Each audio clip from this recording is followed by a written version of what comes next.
à tous et à toutes, bienvenue sur Free Matin. Nous sommes le lundi 16 avril de l'an 2018, très heureuse de vous retrouver pour ce plateau matinal, l'appel de Djefa, c'est sur toutes les lèvres. De hautes personnalités béninoises se sont retrouvées dans la commune de Semekodi. Qu'est-ce qu'elles ont bien pu se dire? Tevo Edre, Adjavon, Yaïboni, Soglo, des noms qui marquent les esprits au Bénin. La législative approche, on a l'impression que finalement chacun affûte ses armes. Nous ferons donc le débat dans un instant sur ce qui convient d'appeler l'appel de Djefa. La une des journaux sera présentée par Kader Achirou. Bonjour. Bonjour Nadège Juan, bonjour à vos chers amis internautes. En autre sujet qui font l'actualité ce matin du plafond plancher, nous avons la rencontre entre les grands ténors de la classe politique qui se sont réunis à Djefa. Nous avons également l'animation de la vie politique effectuée par l'autre nous en réplique de cette grande assise des ténors de la classe politique. Et nous avons le voyage du président Patrice Talon sur Lomé dans le cadre de la CEDEAO, du sommet de la CEDEAO. Et pour faire donc le débat sur cette rencontre des grands ténors donc, de la vie politique nationale du Bénin, nous avons avec nous Matin Libre qui est bien représenté. Bonjour à vous. Bonjour Nadège. Bienvenue sur notre plateau. Merci. Nous allons donc décrypter l'actualité nationale. Absolument. Merci à vous. Nous passons donc à la une des journaux, une présentation signée Kader Achirou. Bonjour à nouveau, chers amis internautes. Nous démarrons par le quotidien L'Informateur qui affiche ce matin en manchette prochaines élections législatives. Les jeunes doivent se révéler. Toujours avec L'Informateur. En deuxième titre, à la une, sommet extraordinaire de la CEDEAO à Lomé. Les chefs d'État de la sous-région évaluent la situation de Bissau. La nation adoption du code bénino-togolais de l'électricité amendé. La CEB, la communauté électrique du Bénin, perd le monopole. Toujours avec le quotidien national d'information. En deux gouvernements du nouveau départ, les retombées de la diplomatie économique sont à découvrir à la page 9 de l'apparition du jour du canal La Nouvelle Tribune. Violation des décisions de la Cour constitutionnelle, les forces vives de la nation exigent l'installation du COS-LEPI et l'audit de la LEPI. Seule la liste de la LEPI est valable pour les élections jusqu'en 2021. Décision DCC 17 du 12 décembre 2017. Naissance de la coalition pour la défense de la démocratie, l'appel de Djefa pour le respect de la Constitution. Un arsenal politique inédit pour contrer Patrice Athanase Guillaume Talon. Nous passons au quotidien Le Caribou. Au grand cirque de Semekodi, la Djefa attitude, titre Le Canard, des mesures et négatives de sagesse des invités pour des cachets. Le progrès, réduction du train de vie de l'État, sommet de la CEDEAO, Patrice Talon à Lomé, dans la simplicité. Nous passons au quotidien Dabarou, rencontre de Djefa, Yahi devait s'y abstenir, toujours avec Dabarou. Lancement officiel des activités de la coalition Bénin en route dans le zoo, Denis Glegbeto sonne la victoire de la jeunesse. Le challenge en deux de la diplomatie béninoise sous la rupture, l'Afrique, l'Europe et le Moyen-Orient dynamisé par Patrice Talon. Toujours avec le challenge. Après leur guérison de fistule obstétricale, la Fondation Claudine Talon œuvre pour la réinsertion sociale des femmes. Le Clairon, rencontre de Djefa du 14 avril 2018. Les masques sont enfin tombés. Bénin intelligent, naissance d'une coalition hétéroclite anti-Talon à Djefa. Le balai des imposteurs, à lire la déclaration de la coalition pour la défense de la démocratie dans les colonnes de l'apparition du jour du Bénin intelligent. Nouvelle expression, prise en compte des couches vulnérables sous la rupture. Talon plus que jamais engagé dans le social. 10 000 milliards de francs CFA prévus pour lutter contre la précarité. Nord-Sud quotidien politique, un monstre se dresse contre Patrice Talon. Les 4 vérités. Sommet extraordinaire de la CEDEAO au Togo. Le chef de l'État s'est rendu à Lomé par voie terrestre. Nous passons au quotidien le matinal, Abdoulaye Biotchani sur les prochains défis du gouvernement. Nous allons poursuivre les réformes et les investissements, toujours avec le défi d'une génération, couverture du Bénin en téléphonie mobile et en Internet, le numérique progresse. Le quotidien Okwe, actualisation du fichier électoral, les membres du COS-LEPI connus ce jour. Adrien Roubedi joint l'acte à la parole. Nous passons au quotidien Matin Libre, en manchette, grande mobilisation des forces sociopolitiques à Djefa, une mise en garde formelle à Patrice Talon, mettre en place le COS LEPI auditer la LEPI, avons réussi un second coup historique. Présence remarquée des deux anciens présidents de la République. Toujours avec le quotidien béninois d'information générale et d'analyse et Matin Libre. Ravip, Jacques Okumassou s'est fait enrôler. L'économiste en manchette, réunion des ministres des Finances de la zone franc.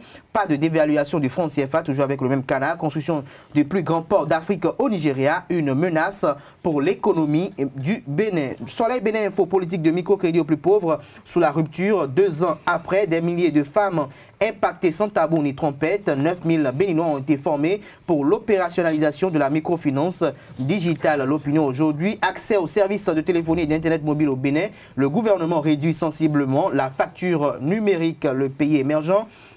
Crise sociale, morosité économique et non-installation des membres du COSLEPI, le cinglant réquisitoire de la coalition pour la défense de la démocratie au Bénin contre la gouvernance de Patrice Talon. Voici les 9 mots diagnostiqués qui minent la gestion du chantre de la rupture. L'opposition se renforce de plus en plus autour de Sébastien Germain à Javon. Nous passons au quotidien Notre Voix qui parle de Djefa, toujours appel de Djefa sur le COSLEPI et l'audit indépendant de la LEPI, l'ultimatum des forces vives de la nation à Talon Hungweji, personnalité politique, morale, religieuse et de la société civile déterminée à sauver la démocratie en danger. Le gouvernement a l'obligation de garantir un processus électoral transparent, équitable, consensuel, car dans notre pays, le consensus a une valeur constitutionnelle, martèle le canard. Le Béninois libéré, conclave de Djefa, objectif, livrer Talon à la vindicte populaire. Le taloniste Lord Kwenou démontre par sa sortie et rassure que Djefa est sous contrôle. L'an 2 de la rupture, les précisions de Charlemagne Roufort sont à découvrir dans les colonnes de la parution du jour du quotidien Le Béninois libéré. L'autre quotidien pour mettre un thème à la une des jours de ce matin, actualisation du fichier électoral, COSLEPI en avril. Pourquoi faire? S'interroge le canard, toujours avec le même canard. Polémique autour de la décision de la Cour sur le COSLEPI. Maître Adrien Hungweji, la guerre des institutions n'aura pas lieu ici. Merci à vous, Kader Achirou. Il est 7h passées de 15 minutes à peu près. Nous passons donc au débat sur Free Matin. Nous reviendrons sur l'appel de Djefa avec Jacques Boko du quotidien Matin Libre. Jacques Boko, bonjour. Bonjour, Nadège. Kader Achirou, nous sommes là pour le débat. Nous parlons donc de l'appel de Djefa. Jacques Boko, première impression. Oui, première impression. D'abord, il faut dire que c'est l'une des rares fois que nous avons un si gigantesque regroupement composé d'anciens présidents de la République et puis de hautes personnalités, des têtes couronnées, il y en avait aussi. Et une partie de la population était du côté de Djefa, c'était, disons, la ferveur de l'autre côté.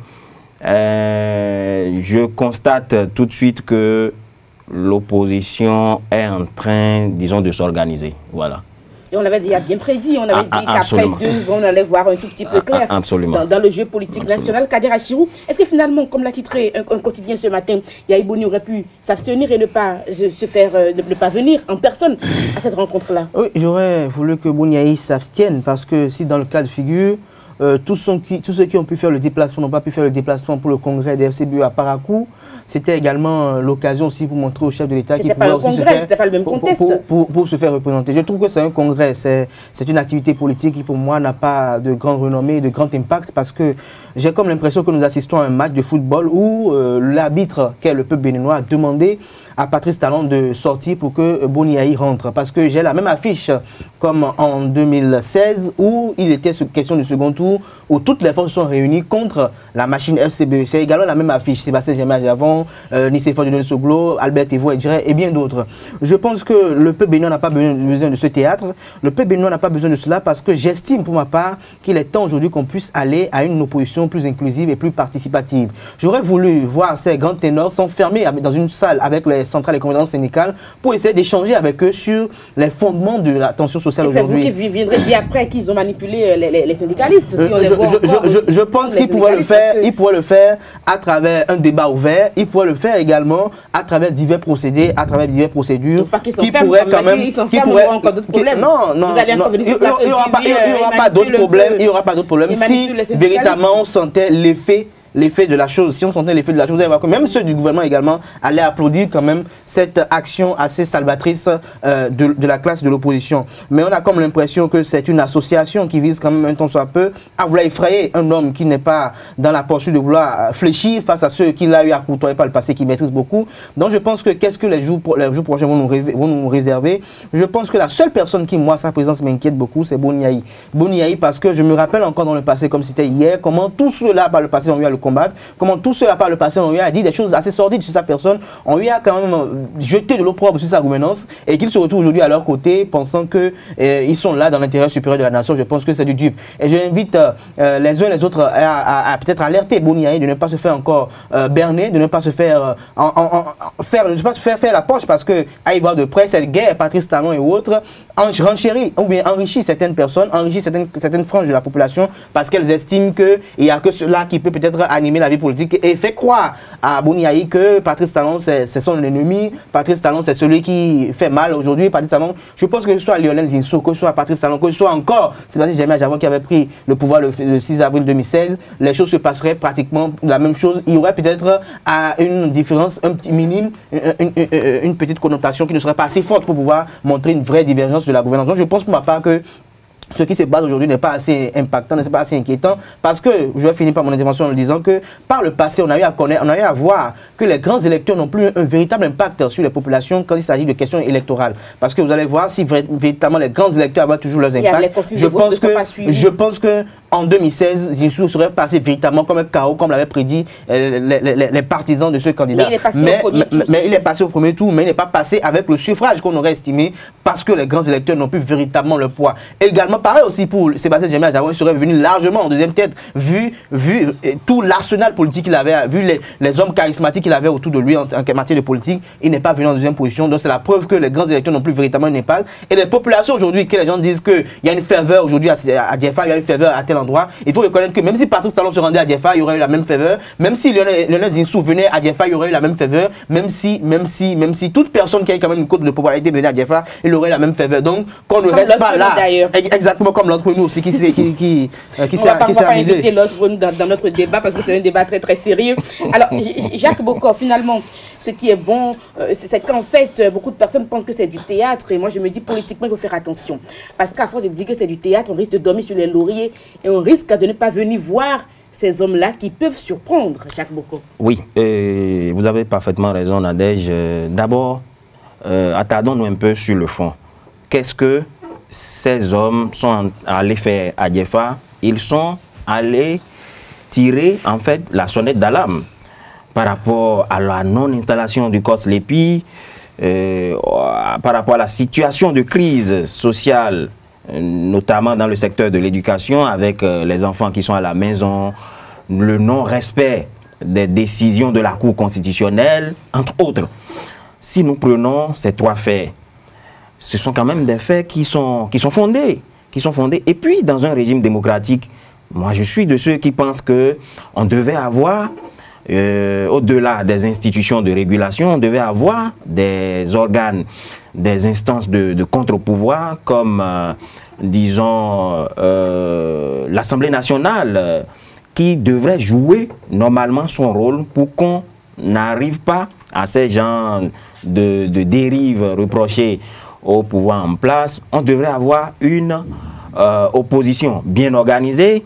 On devait avoir une société civile qui mène son rôle de contrôle citoyen de l'action publique.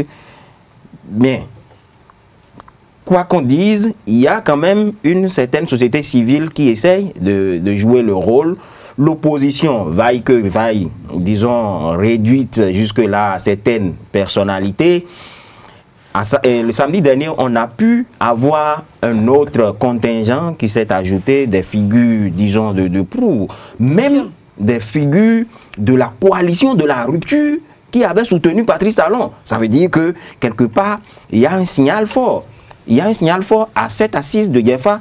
Et le chef de l'État, moi, je pense que, bon, on ne peut pas dire que tous ceux qui étaient à Diefa étaient exempts de tout reproche. Non, ce sont des gens qui ont, oui, géré par le passé, on les a vus à l'œuvre. Qui ont eu des faiblesses. Des gens vont jusqu'à dire que oui, Thévo Edré, c'est quand même quelqu'un qui a proposé, qui a promis 20 000 emplois. Et où sont que sont devenus les 20 000 emplois. Mais, et Thévo Edré a soutenu Talon. Et Thévo Edré a soutenu Pascal Irénée Koupaki. Voilà. Et Pascal Irénée Koupaki qui fait partie de la coalition de la rupture. Donc si tous ceux-là sont sortis aujourd'hui, c'est qu'il y a, disons, un malaise. Et n'oubliez pas, Thévo Edré, ce n'est pas quand même n'importe qui. C'est quelqu'un qui était à la conférence nationale. Hein. il s'agit ici de sauver ou de sauvegarder les acquis de la conférence nationale. Donc, moi, je pense que sur le fond, il ne faut pas qu'on s'écarte de l'essentiel. Alors, quant à la présence de Yahi Boni, oui, je fais partie de ceux-là qui ont dit aux premières heures qu'il aurait pu s'abstenir parce que ne pas tomber dans le piège de ces démarcheurs qui veulent abuser de sa cote en allant souvent le chercher. Je me suis dit, et si c'était Mathieu Kérékou? Mathieu Kérékou, je ne pense pas qu'il allait se présenter à cette rencontre-là. Il faudrait que Yahi Boni aujourd'hui se ménage un peu, se réserve. Qu'il se prenne. Oui. Parce que lorsqu'il sort, on se dit, bon, on a... absolument. Qu'il soit le fétiche là qui, disons, suscite l'admiration de tous. J'aurais bien voulu qu'il aille plutôt du côté de Kovet directement, en passant par Boycon, chez Issa Salifou et puis chez Djanotin, et prétester de cela pour dire que oui, ce qui est de l'autre côté le préoccupe plus.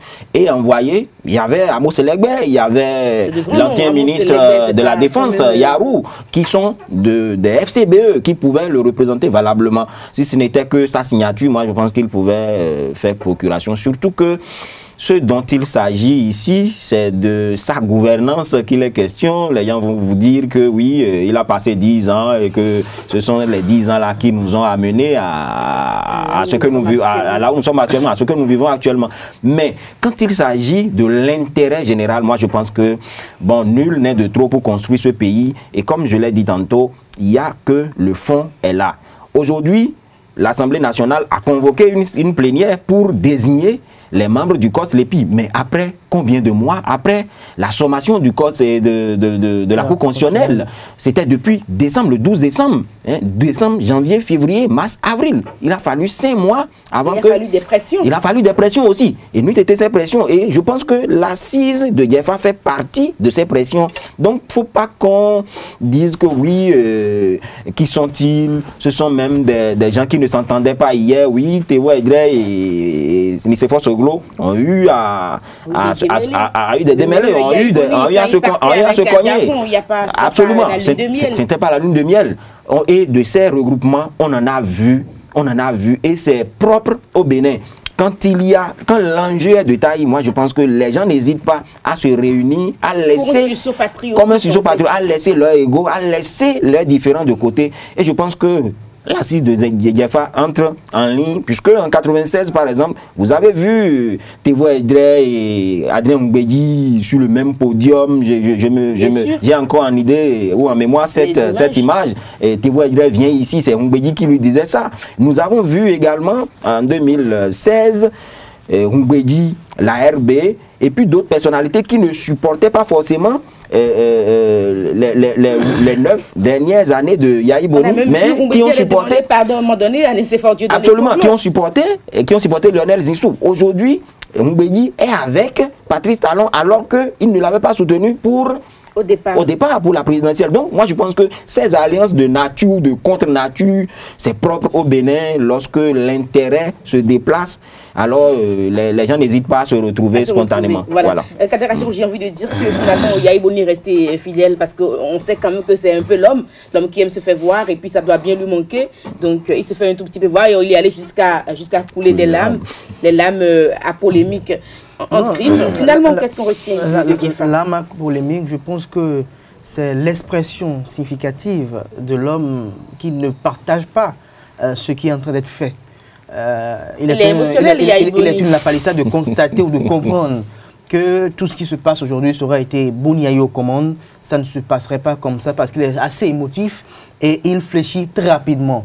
Mais je pense que Patrice Talon est l'homme idéal pour ce pays parce que par le passé, les mêmes de cette coalition dite de rupture ont eu à dire qu'il était temps de rompre avec les manies de ce qu'il faut quand même gouverner avec le sensationnel. Maintenant que vous avez quelqu'un qui ne gouverne pas avec le sensationnel et qui met de côté tout ce qui est comme calcul politique, vous vous fâchez. Je pense qu'au-delà du nombrilisme politique qui s'est mis en vogue avant-hier à Djefa, je pense qu'il fallait aussi penser autrement la chose. Est-ce que ces sages ne pouvaient pas essayer d'introduire une demande d'audience avec le chef de l'État pour échanger avec lui sur les réels problèmes du pays, peut-être en présence. Ça pouvait se faire politiquement, de façon publique, pour qu'on se dise demain, pour que le peuple soit témoin demain, pour dire, quand il y a eu tel problème, tel, ont eu à écrire une lettre qu'ils ont adressée au chef de l'État, une lettre publique qu'ils ont adressée au chef de l'État pour dire, bon, nous voulons te rencontrer dans le cadre de tel contexte, et qu'il n'a pas donné audience, ou bien qu'il a dit qu'il n'était pas disponible à une telle rencontre-là, le peuple prendra compte de cela et avisera également en ce qui le concerne. Mais aujourd'hui, tel qu'ils sont en train de faire, c'est comme ils ont eu à le faire par le passé, ils ont eu à toujours à s'assembler, à se mobiliser pour donner beaucoup d'avantages à celui qui est au pouvoir, pour qu'à la finalité, dès qu'il y a élection, n'ayant plus de marge de manœuvre, ils finissent par rejoindre la barque. Je pense que tous ceux qui sont là aujourd'hui, je vous donne d'ici 2019, ne serait-ce que 2019, et l'on verra s'ils ne vont pas rejoindre la barque du nouveau départ. De 30 minutes. Oui, rapidement, moi je dirais que dans ce pays, il faut qu'on se parle pour qu'on évite de tomber dans les mêmes travers. Chaque fois qu'il y a renouvellement de l'administration au sommet de l'État, nous retombons dans les mêmes choses. Moi, je pense qu'il faut... Bon, je n'étais pas pour cette assise nationale, mais je pense qu'il faut une assise nationale, surtout après Patrice Talon, pour que les Béninois se vident, et comme une autre conférence nationale pour qu'on reparte à zéro et éviter ces petites guéguerres. Sinon, l'après Patrice Talon sera forcément la même chose, puisque peut-être lui ne serait plus là, mais il serait de l'autre côté en train peut-être il va retourner à ses vieilles amours de télécommande et nous allons retomber dans les mêmes travers. Moi, je pense qu'il faut qu'on se parle.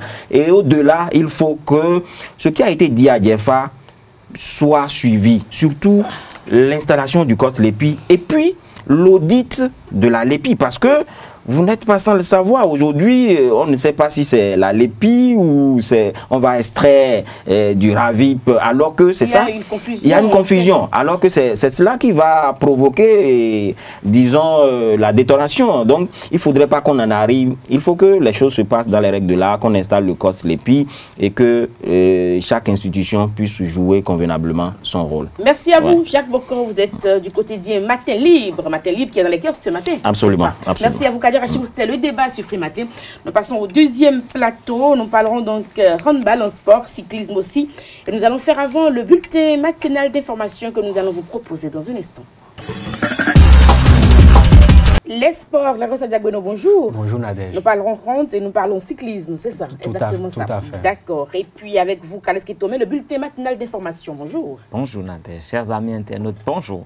La localité de Djefa, dans la commune de Semepoudi, a accueilli le samedi 14 avril dernier plusieurs personnalités de l'opposition béninoise qui se sont réunies au sein de la coalition pour la défense de la démocratie au Bénin. Ce rassemblement a décrypté les 2 ans de gestion du président Patrice Talon. Plusieurs messages ont été lus en cette occasion en la présence de l'ancien président Nicepo Dieudonné Soglo, de Sébastien Adjavon, du professeur Abel Tevo Edire, du professeur Philippe Noudjanoumé, de plusieurs députés, des figures emblématiques de la conférence nationale, des responsables du Front pour le sursaut patriotique et des représentants de la société civile. Les députés béninois réunis en plénière le 11 avril 2018 ont pris connaissance des dossiers relatifs à la levée d'immunité de plusieurs députés et la demande de poursuite de certains anciens membres du gouvernement devant la Haute Cour de justice. Dans le courrier transmis au président de l'Assemblée nationale, on retient que le procureur général près de la Cour d'appel de Cotonou demande la levée d'immunité parlementaire de Valentin Djenotin, de Idrissou Bako et de Mohamed Attaur Henkoufro pour des faits délictueux qui leur sont reprochés.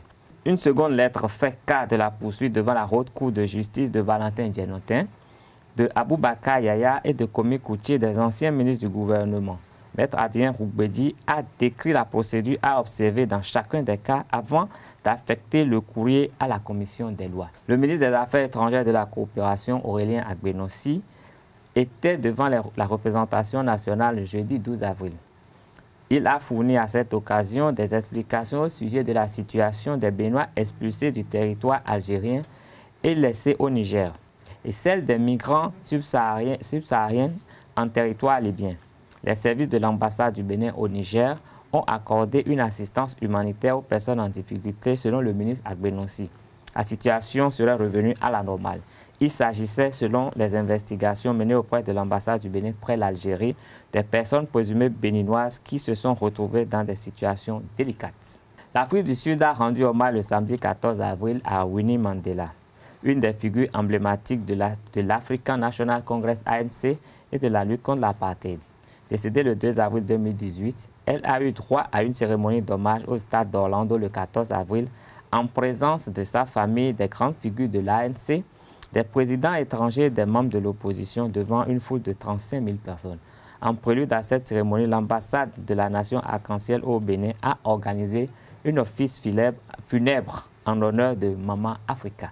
Un casque bleu et 15 assaillants tués et une dizaine de casques bleus blessés. C'est le bilan d'une attaque perpétrée par des assaillants contre une base de la MINUSMA et la force Barkhane à Tombouctou au nord du Mali le samedi 14 avril. Il s'agit d'une attaque sans précédent qui a connu des tirs de roquettes de la part des assaillants déguisés en casque bleu à bord de voitures piégées aux couleurs de celles utilisées par la mission de stabilisation des Nations Unies. L'assaut s'est produit peu après 14 heures locales sur le site aéroportuaire de la ville légendaire du Mali. Alors que les deux camps essuyaient une dizaine de tirs de roquettes, des hommes portant des casques bleus ont tenté de s'infiltrer dans la zone militaire à bord de 2 véhicules.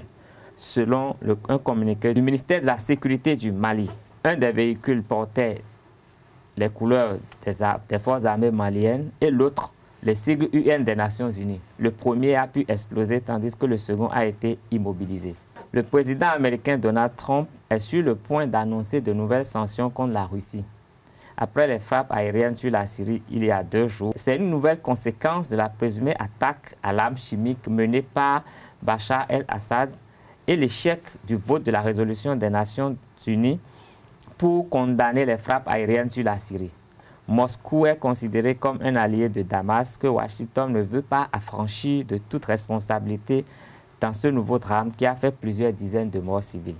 La France et l'Angleterre participent aux côtés des États-Unis à ces frappes avec le soutien d'une partie de la communauté internationale sous la menace du Hezbollah, de l'Iran et d'autres organisations acquises à la cause syrienne. Ce sera tout pour ce bulletin d'information. Merci de rester fidèle à Réservé TV. Nous passons au sport sur Free Matin. Handball, tournoi Challenge Trophy 2018. Le Bénin termine donc à la 3e place, aussi bien chez les cadets que chez les juniors. Effectivement, et avant de parler des résultats du Bénin, nous allons parler des Nigérians qui ont été rois au Niger. Les cadets nigérians ont battu leur homologue du Niger, pays hôte 24 à 22. Du Niger ou du Nigeria? Du Niger. D'accord. Du Niger, bien sûr. Ce sont les cadets nigériens qui ont été rois chez leurs voisins nigériens. D'accord. Les cadets nigériens, comme je le disais, ont battu leur homologue du Niger, pays hôte 24-22 en finale, tandis que les juniors ont étrillé les étalons du Burkina Faso 39 à 24. Avec ce double sac, le Nigeria va représenter la zone 3, tant chez les cadets que chez les juniors, à la phase continentale du Challenge Trophy édition 2018. En revanche, le Bénin, qui s'est fait un nom à travers cette compétition, se contente de la 3e place. En match de classement, les Béninois sont arrivés à bout du Burkina Faso 36 à 23. Chez les cadets, les juniors se sont disposés du pays organisateur, le Niger, sur le score de 33 à 26. Nous parlons à présent cyclisme. La 27e édition du Tour cycliste international du Togo s'est achevée hier avec la victoire du Burkinabé Aziz Nekima. Tout à fait, Nadège. Et ce n'est que le dernier vainqueur du Tour cycliste international du Bénin, édition de l'an dernier. Et Aziz Nekima a remporté la 27e édition du Tour international du Togo avec 4 secondes d'avance sur son dauphin.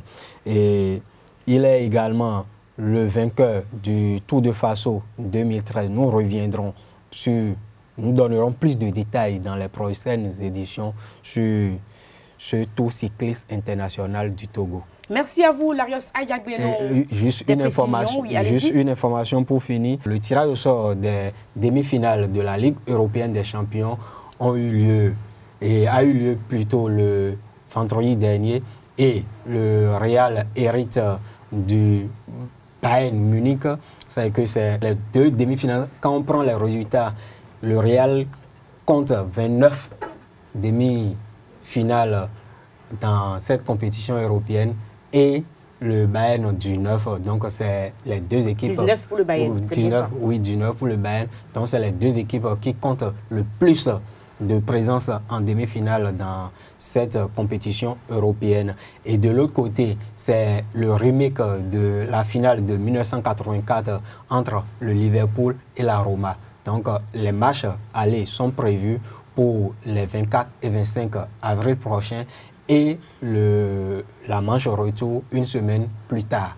Merci à vous, Larissa Diagbenon, pour ces précisions sur le week-end sportif national et international. Nous allons recevoir Ruth Sodeji pour l'horoscope du jour pour boucler Frimatin de ce lundi. Ruth Sodeji, bonjour. Bonjour Nadège. L'horoscope du jour, on démarre par les amis béliers, n'est-ce pas? Amis bélier, l'ordre du jour n'est pas aux dépenses, cher bélier, mais à la maîtrise de votre budget qu'il vous faut accroître coûte que coûte en ce jour. Mais en amont, vos qualités de compassion fera de vous un partenaire recherché. C'est le moment de rentrer dans les dialogues les plus complexes. Chez les taureaux, difficile d'écouter la voix de la raison aujourd'hui, mais un dialogue direct vous permettra de tirer au clair les difficultés et ainsi d'en arriver à bout. Amis gémeaux, la conduite de votre action au plan légal et financier sera à l'ordre du jour. L'ambiance au travail sera tendue. Isolez-vous des polémiques et surtout n'y participez pas. Pour les amis cancer, vous n'aurez pas du mal à apprendre des décisions utiles ce jour. Les mûrissements de vos idées seraient prolifiques. Étudiez bien les propositions que l'on vous fera. Chez les amis taureaux, l'adversité sous toutes ses formes ne sera qu'une virgule, car vous avez l'énergie d'aller au bout et de décrocher le succès de votre journée. Chez les amis vierges, trop de prudence pourrait vous amener à passer à côté des belles opportunités. Lâchez un peu prise, fermez parfois les yeux et sautez sur les occasions. Amis balance, votre émotivité est au top ce jour. Ne vous forcez pas à mettre un masque de dureté, car un petit sourire peut faire parfois l'affaire. Chez les scorpions, une hausse de votre rentrée d'argent s'annonce, mais sera bloquée par le manque de votre objectivité. Ne prenez pas de décisions radicales dans vos affaires en ce jour. Pour les amis sagittaires, une situation vous échappe. Ne le voyez pas comme un échec. C'est le moment de faire un bilan et d'arranger la situation à votre avantage. Pour nos amis capricornes, des conseils extérieurs feront le bien fondé de vos convictions dans le bon sens. Il ne vous reste qu'à agir. Pour les amis verseaux, c'est la vie amicale qui prend l'ascendant. Vous avez besoin d'échanges et de complicité. Parlez, exprimez-vous et vous repartirez dans le bon sens avec vos partenaires. Pour nos amis poissons, il y a des dispositions à prendre rapidement, des choix à faire en collaboration. Bref, vous êtes prêts à faire, même si le plus grand effort est de vos côtés. Amis internautes, voici la fin de la prévision du jour. Agréable semaine à vous. Merci à vous, Ruth Sodeji, pour la présentation. Chaque signe sait donc à quoi s'en tenir pour le compte de cette belle journée du lundi 16 avril. Merci à tous et à toutes pour l'attention. On va se retrouver demain avec le même plaisir. Portez-vous bien. Excellente journée à la suite de nos programmes. Au revoir.